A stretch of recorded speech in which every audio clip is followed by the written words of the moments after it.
ನಟ ದರ್ಶನ್ ಪ್ರಕರಣಕ್ಕೆ ಕಾನೂನು ತಂಡ ಬದಲಾವಣೆ. ವಕಾಲತ್ತು ವಹಿಸಿಕೊಂಡ ಹಿರಿಯ ವಕೀಲ ಮುಬಾರಕ್.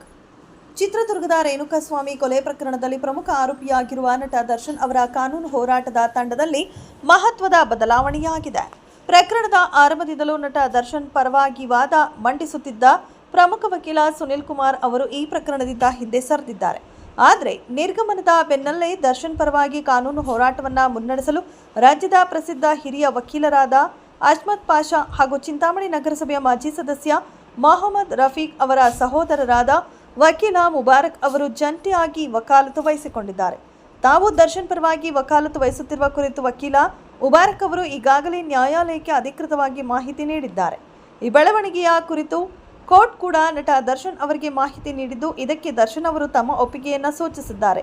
ಅಷ್ಟೇ ಅಲ್ಲದೆ ಈ ಕಾನೂನು ತಂಡದ ಬದಲಾವಣೆ ಕುರಿತು ತಮ್ಮ ಕುಟುಂಬದ ಸದಸ್ಯರೊಂದಿಗೆ ಚರ್ಚಿಸಿ ಮುಂದಿನ ಅಂತಿಮ ತೀರ್ಮಾನವನ್ನು ಶೀಘ್ರದಲ್ಲೇ ಕೋರ್ಟ್ಗೆ ತಿಳಿಸುವುದಾಗಿ ದರ್ಶನ್ ಹೇಳಿದ್ದಾರೆ.